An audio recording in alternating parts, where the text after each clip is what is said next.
Hello friends, पाठीमागील the law of demand part 1 मध्ये आपण मागणीचा नियम आणि मागणीच्या नियमाचे स्पष्टीकरण आपण कोष्टकाच्या सहाय्याने आणि आकृतीच्या सहाय्याने पाहिले होतं. आजच्या भागामध्ये आपण मागणीच्या नियमाची गृहीते पाहणार आहोत. मी डॉक्टर दत्तात्रय. तर चला पाहूया आपण मागणीच्या नियमाची गृहीते. डॉक्टर मार्शल यांनी मागणीचा नियम हा अनुभवास येण्यासाठी काही महत्त्वाच्या गोष्टी ह्या गृहीत धरलेल्या आहेत. ते आता आपण पाहणार आहोत. त्यामधलं पहिलं गृहीत आहे स्थिर लोकसंख्या. देशातील जी काही लोकसंख्या आहे त्या लोकसंख्येमध्ये बदल होता कामा नये.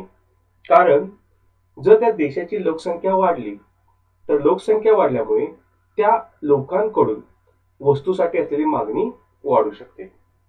आणि जर समजा लोकसंख्या जर कमी झाली तर लोकांकडून त्या वस्तूसाठी असलेली मागणी कमी होऊ शकते. त्यामुळे हा जर नियम प्रत्ययास यायचा असेल तर लोकसंख्या ही स्थिर असणं गरजेचं आहे. डॉक्टर मार्शल यांनी दुसरं गृहीत पकडलेलं आहे स्थिर उत्पन्न. देशातील लोकांच्या उत्पन्न पातळीमध्ये बदल होता कामा नये. त्यांचे उत्पन्न हे स्थिर राहायला पाहिजे. जर मजुराचे किंवा कामगाराचे जर उत्पन्न वाढले तर त्या कामगाराकडून वस्तूसाठी असणारी मागणी ही वाढू शकते. किंवा याउलट जर कामगाराचे उत्पन्न जर कमी झाले असेल तर त्याकडून त्या वस्तूसाठी असणारी मागणी कमी होऊ शकते. त्यामुळे उत्पन्नामध्ये जर बदल असेल तर त्याचा परिणाम हा मागणीवर होऊ शकतो.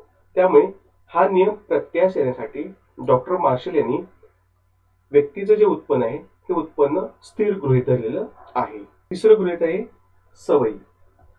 मागणीचा सिद्धांत खरा ठरण्यासाठी लोकांच्या ज्या सवयी आहेत त्याचप्रमाणे लोकांच्या आवडीनिवडी, फॅशन्स, चालीरीती, रूढी, प्रथा, परंपरा यामध्ये बदल होता कामा नये. जर लोक त्यांच्या आवडीनुसार, त्यांच्या फॅशननुसार, त्यांच्या चालीरीतीनुसार किंवा परंपरेनुसार जर वस्तूची मागणी जर करू लागली तर हा नियम प्रत्यक्ष येऊ शकणार नाही. त्यामुळे लोकांच्या सवयी यामध्ये बदल होता कामा नये असं त्यांनी गृहीत धरलेलं आहे. चौथं गृहीत आहे वस्तूंचा पुरवठा. ज्या वस्तूची मागणी केली जाते त्या वस्तूंच्या पुरवठ्यामध्ये बदल होता कामा नये. कारण जर समजा उपभोक्त्याकडून म्हणजे ग्राहकाकडून वस्तूची जी मागणी केली जाते त्याचा पुरवठा हा जर जास्त झाला तर पुरवठा वाढल्यामुळे किंवा पुरवठा हा मागणीपेक्षा जर जास्त झाला तर त्याचा परिणाम हा वस्तूच्या किमती कमी होण्यावरती होऊ शकतो. किंवा जर समजा वस्तूचा पुरवठा हा कमी झाला तर त्याचा परिणाम त्या वस्तूच्या किमती वाढीवरती होऊ शकतो. त्यामुळे वस्तूच्या किमतीवरती कोणत्याही प्रकारचा परिणाम होऊ नये म्हणून त्यांनी वस्तूचा पुरवठा हा स्थिर गृहीत धरलेला आहे. म्हणजे वस्तूच्या पुरवठ्यामध्ये बदल होता कामा नये. जर वस्तूच्या पुरवठ्यामध्ये बदल झाला तर हा मागणीचा नियम प्रत्ययास येऊ शकणार नाही. पुढील पाचवं गृहीत आहे उत्पन्नाचे वाटप. देशातील लोकांमध्ये जे उत्पन्नाचे वाटप झाले असते त्यामध्ये बदल होता कामा नये. राष्ट्रीय उत्पन्नाचे वितरण ज्या पद्धतीने झाले त्याच पद्धतीने राहावं. त्यामध्ये कोणत्याही प्रकारचा बदल होऊ नये तरच हा सिद्धांत प्रत्ययास येऊ शकतो. सहावं गृहीत आहे पर्यायी व पूरक वस्तू. उपभोक्ता ज्या वस्तूचा उपभोग घेतो त्या वस्तूंना चांगला व स्वस्त पर्याय असता कामा नये. जर उपभोक्त्याला चांगला आणि स्वस्त जर पर्याय असेल तर उपभोक्ता दुसऱ्या वस्तूचा काय करेल, उपभोग घेऊ शकेल. म्हणजे पर्यायी वस्तूचा तो उपभोग घेईल. त्यामुळे पर्यायी वस्तू अवेलेबल असता कामा नये. तसेच पर्यायी ज्या वस्तू आहेत त्या पर्यायी वस्तूच्या संख्या व किमतीची बदल होता कामा नये.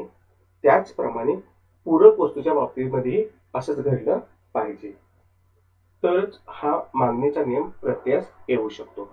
पुढील सातवं गृहीत आहे जाहिरात. ग्राहकाकडून ज्या वस्तूची मागणी केली जाते त्या वस्तूची जाहिरातबाजी होता कामा नये.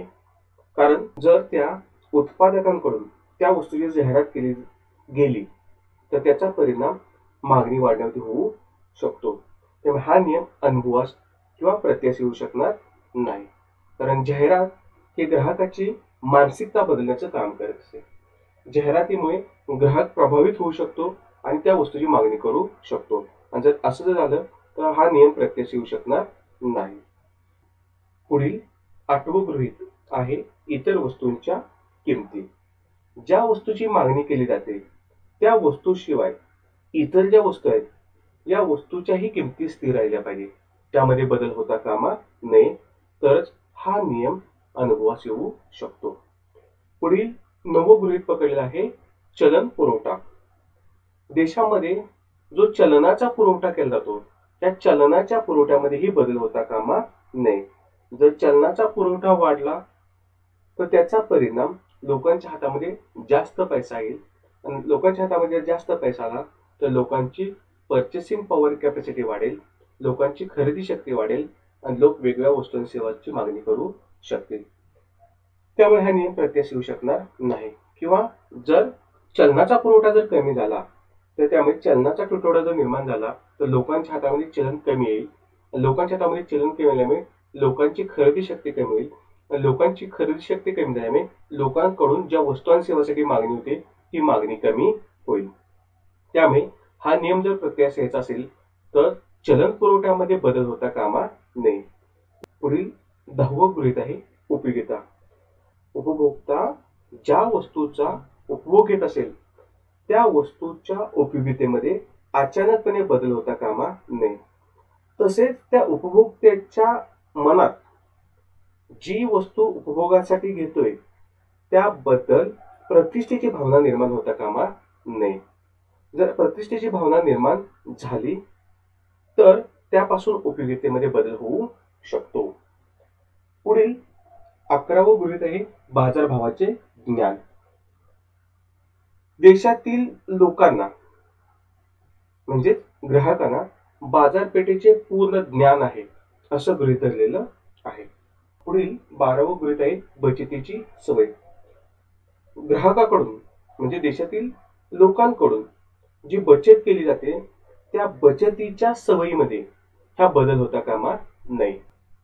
जर का लोकांची बचत करण्याची जर सवय वाढली तर त्याचा परिणाम उपभोक्त्याच्या उपभोगावर येऊ शकतो. कारण लोक जास्त बचत करायला लागले तर त्यांचा जो उपभोगावरती होणारा खर्च आहे तो खर्च कमी होईल.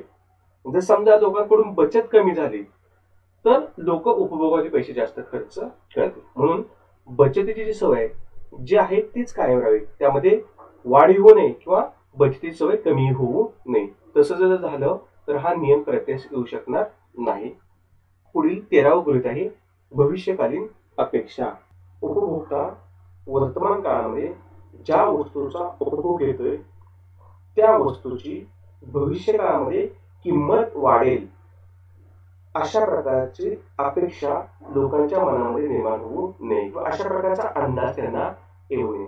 जर अशा प्रकारचा अंदाज त्यांनी बांधला तर भविष्य काळातील जी मागणी होणार होती ती सध्या वर्तमान काळामध्ये होईल. म्हणजे वर्तमान काळामध्ये लोक भविष्य काळामध्ये किंमत वाढणार म्हणून सध्या त्या वस्तूची मागणी जास्त करतील. त्यामुळे हा नियम प्रत्यक्ष होऊ शकणार नाही.